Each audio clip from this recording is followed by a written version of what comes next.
Brought to you by Agilus Diagnostics. Health test की बात आती है तो मैं भरोसा करता हूँ India's largest diagnostics company Agilus Diagnostics. खुद को टेस्ट करते रहो।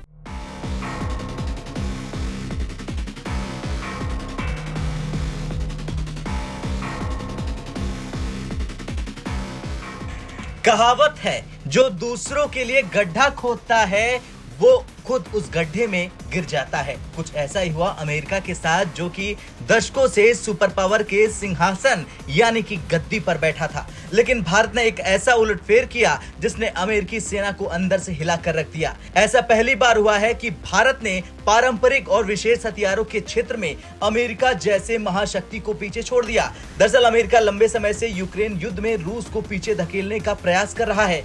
इस कोशिश में अमेरिका ने भारी मात्रा में अपने हथियार और धन का निवेश किया, लेकिन नतीजा ये हुआ कि खुद अमेरिका के पास गोला बारूद और विस्फोटकों की कमी हो गई। इस बीच भारत ने गोला बारूद प्रोडक्शन में तेजी दिखाई और अमेरिका से भी आगे निकल गया। भारत आज दुनिया में सबसे बड़े गोला बारूद निर्माताओं में शामिल हो चुका है और ये स्थिति अमेरिका के लिए चिंता का कारण बन गई है। भारत ने हाल ही में गोला बारूद उत्पादन में जो तेज प्रगति की है, उसने अमेरिका को एक नई चुनौती दे दी है। भारत न केवल अपने लिए गोला बारूद तैयार कर रहा, बल्कि अन्य देशों को भी इसका निर्यात कर रहा। पिछले 2 सालों में अमेरिकी रक्षा कंपनियों ने अरबों रुपए के भारतीय गोला बारूद खरीदे। हालांकि भारत ने अमेरिका को बड़े पैमाने पर गोला बारूद निर्यात करने में संयम बरता, क्योंकि उसे ये मालूम था कि अमेरिका इस गोला बारूद को यूक्रेन को सप्लाई करेगा और रूस के खिलाफ इस्तेमाल करेगा। भारत ने अमेरिका को सीमित मात्रा में ही गोला बारूद बेचा है ताकि यूक्रेन के खिलाफ उसकी भूमिका संतुलित रहे।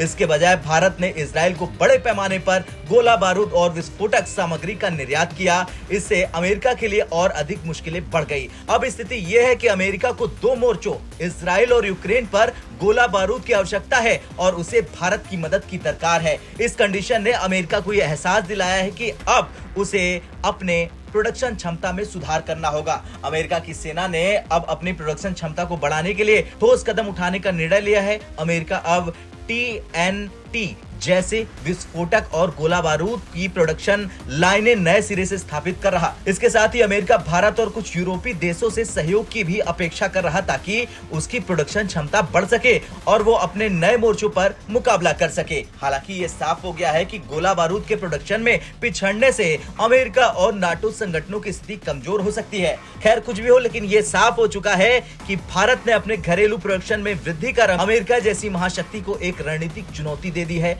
इस तरह की क्षमता से न केवल भारत को रक्षा के क्षेत्र में आत्मनिर्भरता हासिल हो रही, बल्कि वैश्विक स्थिति पर उसकी स्थिति भी मजबूत हो रही। अमेरिका के लिए ये स्थिति हिला देने वाली है और ये उसके रक्षा क्षेत्र के लिए गंभीर चुनौती भी है। आपका क्या कुछ कहना है? जिस तरह से भारत अब गोला बारूद का किंग बन गया है, उसे लेकर कमेंट कर जरूर बताएं। ब्यूरो रिपोर्ट, भारत तक।